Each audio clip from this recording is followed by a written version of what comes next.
What's going on, everybody? And welcome to the Jungle, special episode of the Jungle.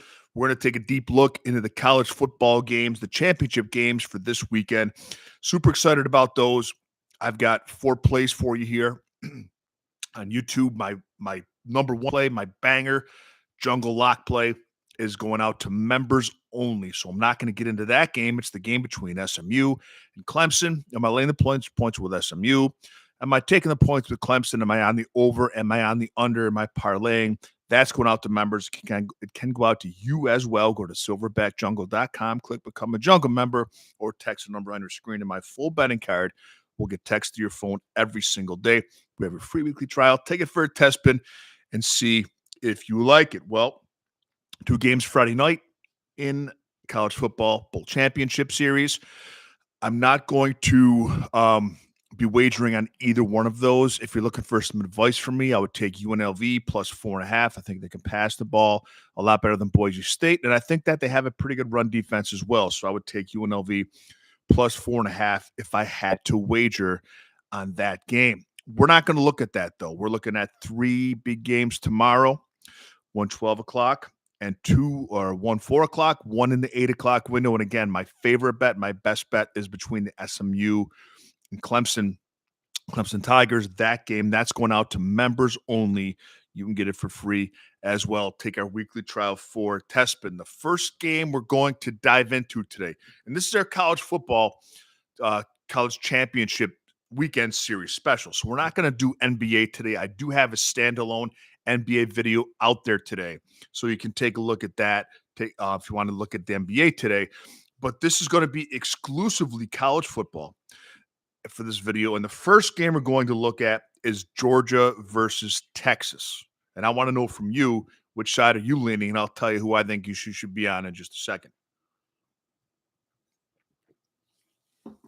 These 2 teams played earlier on in the season, and Georgia won that game. Texas, however, is a much better football team here. The reason why Georgia won, and I'm not a because if guy, things happen and they happen within the game, and that's part of the game. But the reason why Georgia won that game is because Texas had 3 bad turnovers in the first half. They were on 23-0. In fact, that is the reason why, because 17 points came directly off of those 3 Texas turnovers. Texas was playing for behind the entire game, just couldn't catch up. Texas is the much better football team. If you look at their conference games this season and you match those up with one another, Georgia's plus 6 in those games. What's going on, Sharon? I like the Longhorns too. So Georgia was plus 6 in those conference games. Texas was plus 14 in those conference games. If you look at the SEC opponents, SEC games, Georgia, in terms of yards gained, Georgia outgained opponents in the SEC 5.8 to 5.1, a difference of 0.7. Texas, however, outgained their opponents in the SEC games 6 yards to 4.1 yards per play.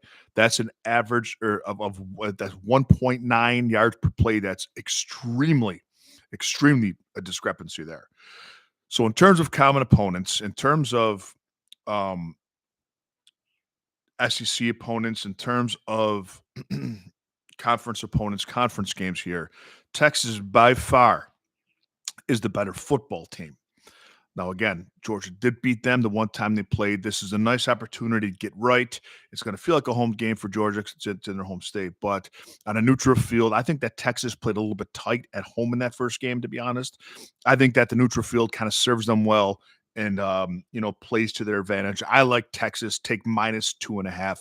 There are 2.5s and there are 3s out there. If you like Georgia, you want to find a 3. If you like Texas, like I do, you want to look for the 2.5. I found it on ESPN Bet at minus 110. That's a place you want to go. But Texas Longhorns minus 2.5. Penn State and the Oregon Ducks. I want to know from you. Let me know in the comments. What side are you on? We're going to get to this game right now.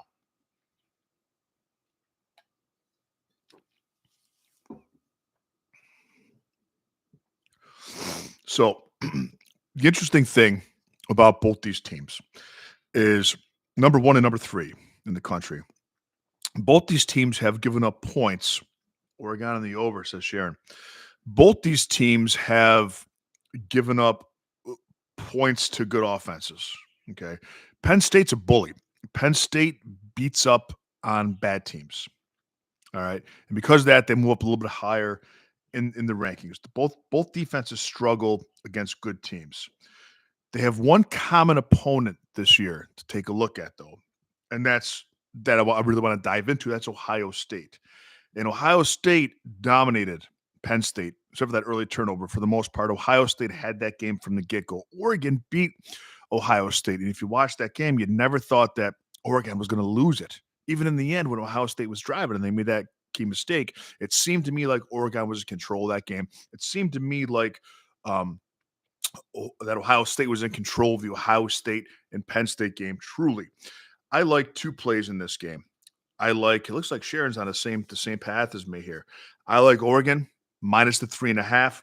And I like the over of 49.5. These are teams that Penn State averages 33.5 points a game. Oregon averages 35.5 points a game. I think that both these defenses will have a little bit of a difficult time stopping the other one. I think that Oregon's defense would be a little bit better, and I think their offense is a little bit better. Their spread offense isn't like most things that Penn State has seen so far. Give me the Ducks minus 3.5 in this game. Now we're going to my second favorite play of the day. Again, my favorite play of the day is in the SMU and Clemson game. That's going out to members only. That's silverbackjungle.com. That's going out to members. If you want that, take our free weekly trial for the ride. Cancel that if you want to. I just want to get as many people on that play as we can. It's the Iowa State and the Arizona State game. Anthony Beck's kid, Rocco. Who do you guys like in this game? Who do you guys like? Who do you think I like? So Iowa State, I believe, is an inflated team. I think they're a bit overrated. Arizona State is better on both sides of the ball, and they've gotten better as the season has gone on, whereas Iowa State has struggled more as the season has gone on. Iowa State has played a weak schedule, and I think they've really benefited from that. Arizona State is a more balanced team. In fact, I think that if Iowa State's down, which I think they will be, they're going to have a hard time throwing the ball. They're going to have a hard time throwing the ball and coming back from behind. So I wouldn't worry so much about the backdoor cover. I think that Arizona State's defense is very good. I think that Rocco Becht is overinflated, is overrated. I like Iowa State here. I'm sorry. Oh, no, I do not. I like Arizona State here on the money line. You can get it for minus 127 on Bally Bet. I like Arizona State on the money line. I would lay the points. I would lay the 1.5. I lay the 2.5. And I also like the under 49.5 because I do not think you have to worry about the backdoor cover with Iowa State. So give me the Sun Devils on the money line. I'd play them up to minus 2.5. Guys, that's all I got for you today. It's a standalone episode for the college football conference championship games. Let me know in the comments. I can read them later. What you think is going to happen, who you like, and I'll see you Monday, 3 o'clock p.m. Eastern time. We'll talk about everything that happened. I'll see you then with a little more money in your pocket.